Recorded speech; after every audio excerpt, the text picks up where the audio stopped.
All right, we're recording now. All right. What's up, everybody? It's your boy Rolls Royce back at it again with another video. And today we're going to be conducting our very first musicians interview. Today we're going to be sitting here with a man that I've known for some time now. We did a video reaction to him, I believe, just this past Tuesday. He came out with his newest single called "The World Is Cancelled." Here he is, the man, the myth, the legend, The Vicious. Yeah! Right, how are we doing today, man? Doing good. I had a couple new bites of noodles before this. Mm-hmm. It was one of those situations where I'm just like, okay, I got this thing I got to do today, but I should eat. And I just ended up doing a whole laundry list of shit before that. And then I'm like, oh, it's fucking 4:30. I gotta get on this. And I'm like, all right, cool. Pour my drink. I mean, like I'm in the same boat. I'm actually eating right now too while we're doing this. But no, I appreciate you coming out to answer a few questions. So, also, by the way, I want to mention, I've been interviewed on TV, like regular interviews, written interviews, but this is the first web interview. So, congratulations, dude. Thank you very much. This is my first like semi-professional interview too, so it's probably not gonna be a very long video though. But I mean, like, you know, like I'm just excited to even have you on the show, like to get to talk to you about this. Thank you. I'm just as excited too. All right, so let's get right into the first question I have for you. So this is your debut music video, right? This is basically the first music video you ever done. What was that experience like? It was nerve-wracking the first day. There's 3 days we were shooting. First day was mostly me. The second day was some B-roll, and the third day was shooting our actress. Okay. I was behind the camera on that, and my girlfriend was behind the camera for the shots that were on me. But the month before that, I was just studying cinematography, lighting, everything, how to shoot a music video, what not to do, frame rate, ISO, and everything, making sure I had it down. And then even though I felt confident, I was still unsure that I was ready. And then I said, fuck it, no one's ever ready for anything.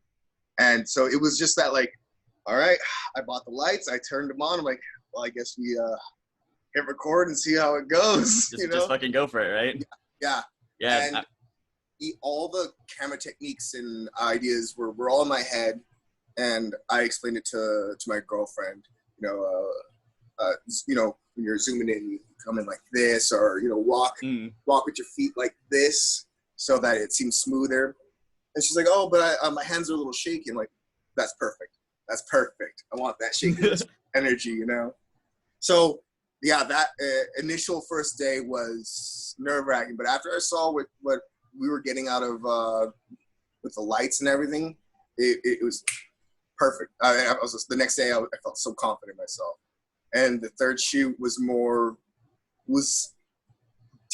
difficult, but not so nerve-wracking. It was more like, okay, now I'm working with someone other than me. I can't control them, but I can guide them. So it was intense. Sorry, I'm rambling. I got some. No, you're fine. You're fine. By the way, the shots where I am are in my place.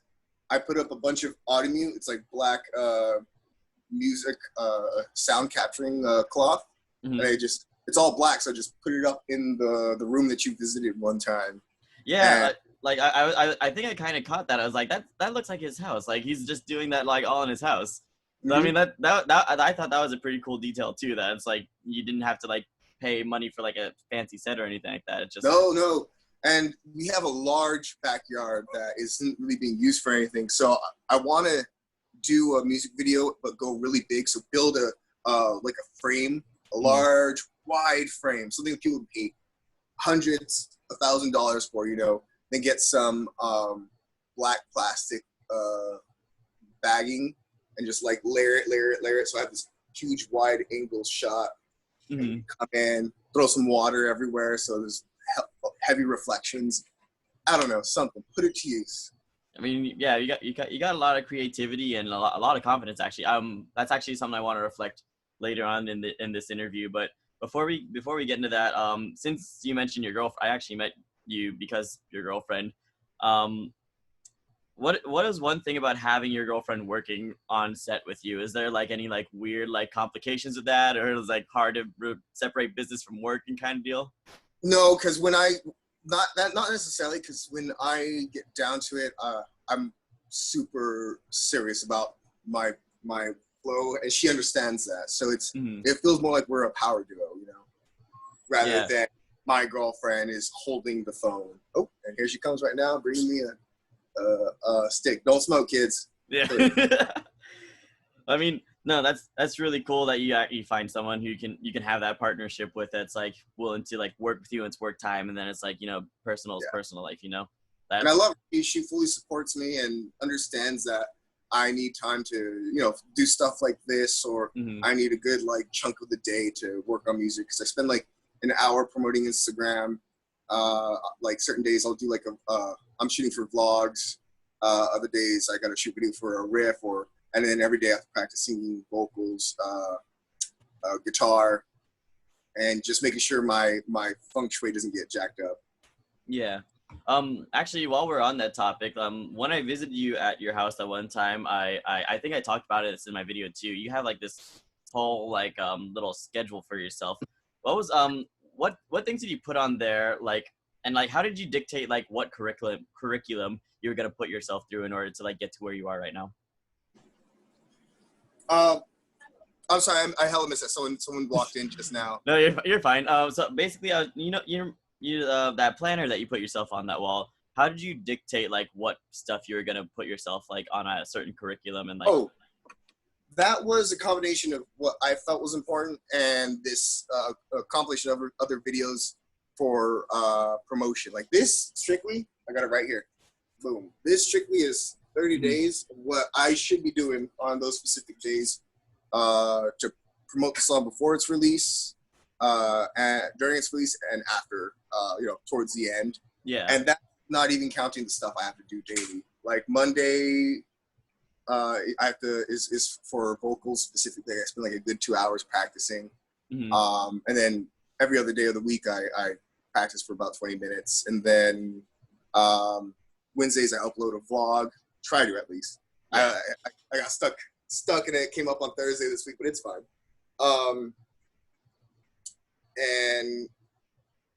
But no, that was all just having an idea and saying, okay, this is what I want to do.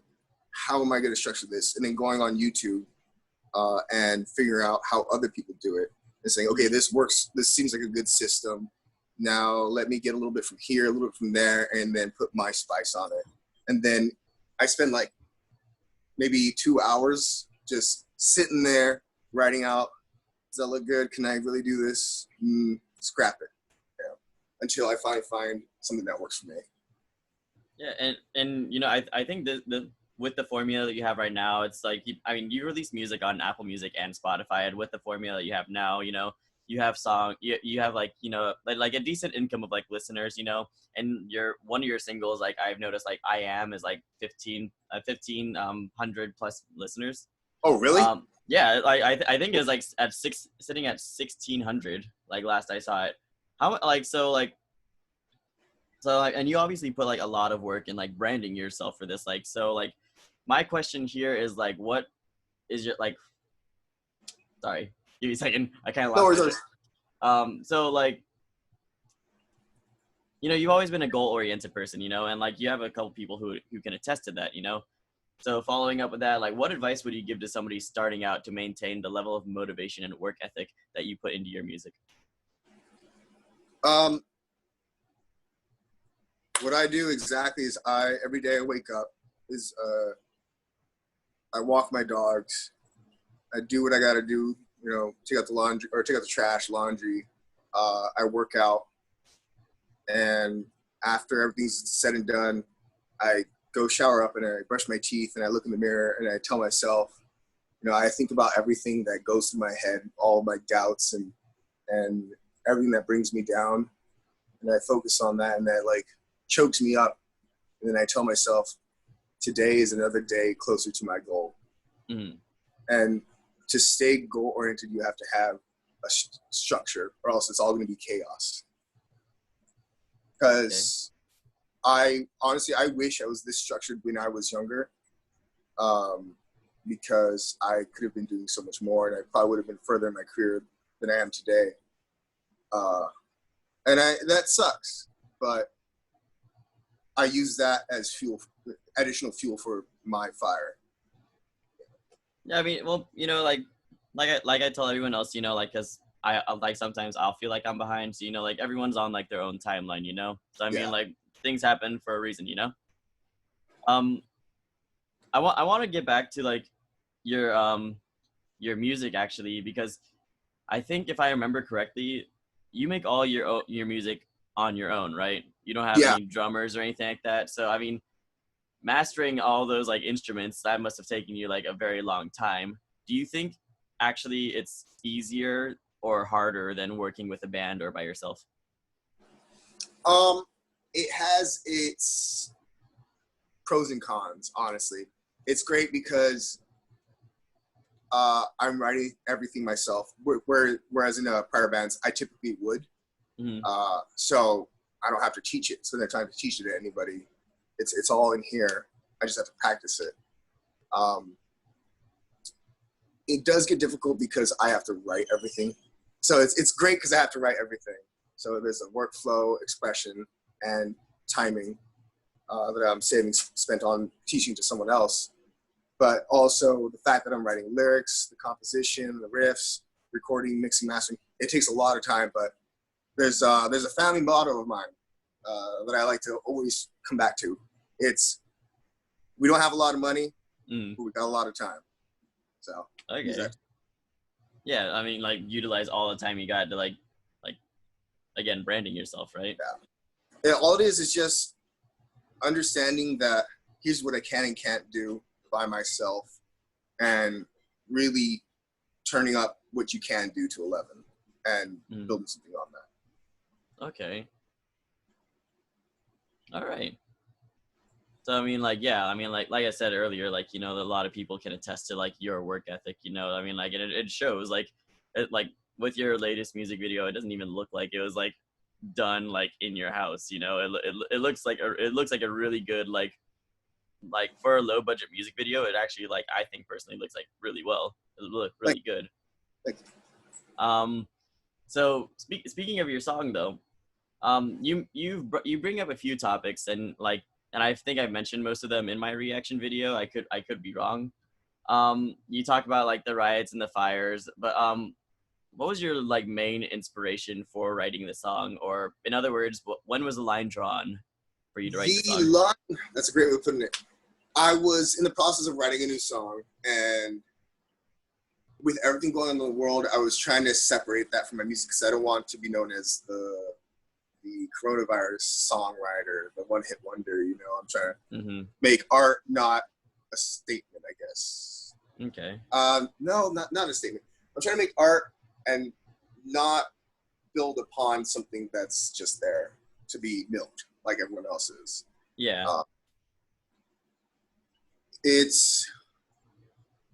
I was trying to write the song, and with everything going on, it was just so, I guess, metaphorically, so loud in this world that I couldn't focus on something. So I said, fuck it, I'm gonna write a song about everything going on, but I'm not gonna write, you know, coronavirus, fuck that shit. I'm not gonna get into it. I'm gonna be creative with it. And basically the song is about how our lives are one way, you know, and all of a sudden we're just, boom, we're just here. This is just what's happening now. Like in the first verse, I say, every night I stand at the beaches, from the shores I dream of where to go. Next door is all I've ever known, so tell me where to go. And in the second verse, it's, the second half of the second verse, now the beaches burst to flames, tornadoes stir the waves. It took one life, one slain to see where we are today, because those beaches that I used to go to in my dreams, or the world we used to know, is no longer that. No matter how much we want to return to that, it is no longer that. Hence, tell me where we go now. It's not about me anymore. It's about us as a whole. Like a collective almost. Exactly. And that's something I kind of felt personally when I was listening to the chorus when he said, tell me where we go," because like, I think it was like in the bridge, like right before the end of the song, that you were talking about, like, this is, I might be butchering the lyrics, but like, basically, like, you're talking about like how this is like a pain that we all collectively go through. I don't remember the lyrics verbatim. Like, you know what I'm talking about, though, right? Yeah, yeah. Yeah. Like, what were those lyrics again? For the last part, it was come together through the pain. That part, Yeah, or that one. So like, how this is like all kind of like a collective, like, because we're all kind of going through this together in a way, and this is like, what's the word? because we gain nothing out of pointing fingers and saying that this is the problem. This is the problem. If there's a problem, we have to come together as a whole and do something about it. There's different ways about going about it. Nothing's right, nothing's wrong, but we can't live in hate. We can't let something. How do I say this? We can't destroy ourselves so fast. We have to come together with love and not hate. Mm-hmm.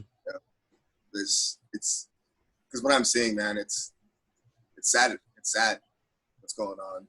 I saw someone a video a few days ago, a guy barreling through protesters on the road, and a guy tries pulling him out of his car, and the driver shoots him, and it's just, what the fuck, man? Yeah, I mean, like, it's scary times right now. But actually, there's something that like I've heard in the past that I actually kind of want to like bring up now, because you said that you want to like with this song you're trying to like spread a message of ending hate and spreading love, where with like like with how the rock genre has been going lately, a lot of people can say that like it's kind of like an angry type music, like how it's like kind of just like all the time. What's your counter argument for that, to like kind of like help support your message of love? It's a different form of passion. Everyone has their own way of showing their view of love, through affection, through gifts. With music, it could be sadness, anger, rage, or heartbreak. And I think with the rock aspect of it is that I've heard some songs about the coronavirus and about the riots and everything, and I see what they're saying, and it's really good. But not everyone is going to listen to that or get with it. I feel like it's more. I say this. I'm sorry, I'm botching it right now. No, you're fine. But again, this isn't professional or anything like that. It's just like we're just sitting down talking. It's a mode of expression. Like someone who's just angry about everything has a way of just expressing it. Like if you're always sad, if you're known as a sad person, you express yourself in a sad way. But I'm lost in this question. I already forgot. No, I mean I totally get what you're saying, because like despite like how like the energy like most people perceive it as, what you're saying is like can be contradictory to like what people like believe in it. You just you have to listen. Also, it's also the energy. It's I feel like I wanted to go with an angry kind of vibe for this song, but I said that would be the completely wrong way to test this situation. I felt a more intimate and dynamic flow for the song would be better for getting my message across. So it starts off a little softer and then eventually builds up to that angry part where we all are now. But in the end, instead of saying fuck it all and fuck this and fuck Trump, I was saying we have to come together and flow. Come together through the pain. Because shit's sad. It is. And that's actually something else I noticed about this song. It's done differently than like some of the other songs that you've done in the past. So it like that's why I wanted to say rock. I didn't want to like brand you in like a specific like sub-genre of rock.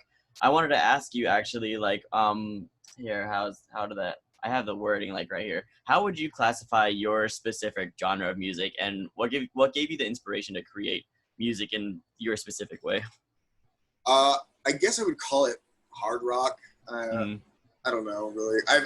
I'll Google it and I'll look up bands that I really inspire to be. So it's like rock, heavy metal, punk. You know, a mix of the three. Um, my inspiration for music, the first inspiration was I was a wee little lad. I think I was about 13 or so. We had a giant plasma TV, but we had no remote because it was like secondhand or something. So I had to always go up to it and change the channels and look up and wait for Fuse TV. And eventually I got to Fuse TV, and Avenged Sevenfold was playing on a TV, and it was their single Backcountry. And I was just mesmerized. I was like, what is this? Holy hell, this is awesome. And it got to the guitar solo, and in that moment, I just knew this is what I want to do for the rest of my life. And since then, I fell in love with bands like Judas Priest, Motley Crue, and I would say a lot of '80s heavy metal has a big, strong influence on me, like Dokken, Def Leppard, Accept, Motley Crue, Judas Priest, Metallica. And to this day, I still look to them for my main inspiration. So when I'm writing a song, I think, how would so-and-so do this? If I'm stuck on a part and I don't know where to go, how would Rob Halford sing this? Or how would Nikki Sixx write these lyrics? I'm pulling things from different influences. And seeing those musicians, it just made me who I am today. So, rock and roll stole my soul. Yeah. I even got a tattoo on my forearm right here. It says, I sold my soul for rock and roll. I'm living in sin, so let the party begin. Bottles of booze and chicks with tattoos, sex and guitar just to be a rock star. Damn. Yeah. That was my first tattoo. It was in my backyard right here. And it took like 4 hours because it was like a home gun, like, with a guitar string for a needle and a vacuum for a motor. Or a vacuum motor or something like that. And at the end of it, the lady is just like, she's like, okay, that'll be $45. I'm like, I only have 44. She's like, give me your money. Is that like a lyric that you've used in a song? Yeah, I wish. It's people are gonna give me hella shit from it, but it's from an 80s like soft rock band. Winger. It's a lyric from Winger, from one of their more recent songs. I think it was released in like 2004 or something. But I fell in love with those lyrics. I changed them up a bit and put it on my arm. Yeah, I mean, like, I feel like regardless of like where it came from, that like the message of it like still stands true. Like I mean, that's me personally. I wanted to ask like a couple more questions about well, because you were speaking on like how you got started in like going to rock and roll. What was your experience like writing your very first song, like even prior to like the streaming services out? It was a tragic and beautiful one. Sorry, my dogs are barking. No, you're fine. You're fine. There's trucks outside. Bugs, it's okay, Sam. Bugs, it's okay. It's okay. Hey, you gotta keep it down. Well, actually, before you continue with that question, is the first song you ever wrote on like any streaming service right now? No, sadly, it's all just this new project. Oh, actually, it's on an old SoundCloud playlist. I think it's soundcloud.com/styles or bad styles, and then there's another one, soundcloud.com/styles. Those are my old stations. Yeah, well, the first song, I would always just love to write guitar riffs because originally I was a lead guitarist. So I had this little tiny practice amp, and the way I would record it is I would get a Guitar Hero or Rock Band microphone next to my computer, put it in a shoe so it's angled and pointing at the amp, and that's how I record it into Audacity. Oh, okay. That's pretty funny, actually. I mean, yeah, everyone gets their start somewhere, though, right? Yeah. So I mean, so like the first year that I picked up a guitar was also the first year that I started recording myself. Okay. Now, and you said you played lead guitar, and so and then after that, I'm assuming that's when you started your solo career, right? Yeah. I was really upset. I had a band where we were really picking up and taking off, where if we went to the town over, people would recognize us, and we were gonna open for Heart, and eventually, and then my singer just disappeared.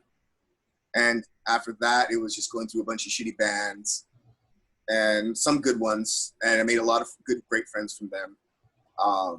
But one day I just told myself, I said, you know what? Fuck it.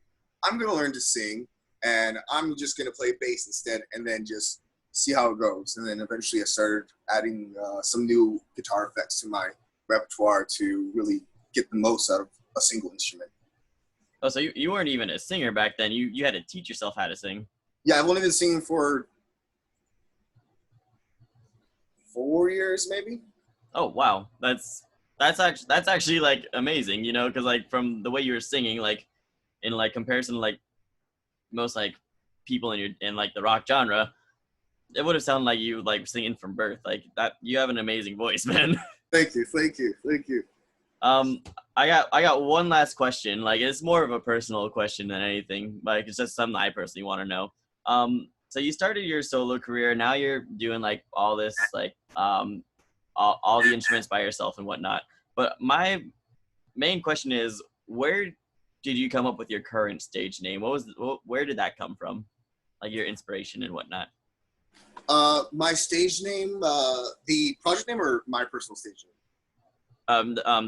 Your stage name, The Vicious. Okay, The Vicious. I was watching The Warriors a lot. Mm-hmm. I'm not wearing the shirt. I have like 3 Warriors shirts. The movie, not the sport. Yeah. It's weird that my mind went to the movie before the sport now. That's good. Good. Yeah. And I was playing the game a lot as well. And I remember playing the game and seeing this, the gang all in their like hangout bullshitting, and just like, this is what I miss about having a band. And just like, you know what if I just make a band name that's sort of emulates a gang, and maybe someday down the road I could have my own hangout spot where we're all wearing the same Vicious jackets and we're all just hanging out, and it could be a great getaway for anyone who's troubled or needs somewhere to get away to feel accepted, like I wish I had when I was younger. And I'm like, okay, so obviously there has to be a the, and I eventually just came across Vicious. Like, I like how that word sounds, and I like how, and I went with that. And then when I came to drawing out the font, I thought to myself, okay, so now it has to look cool as it sounds. It has to be kind of like the Warriors, where it's got that like graffiti kind of look. And so I eventually drew it out on my notebook, said that looks great. Took a picture of my phone, ran it through like a million fucking filters. And eventually the logo you see is what I eventually got. Wow, that's a lot more in depth than my stage name, actually.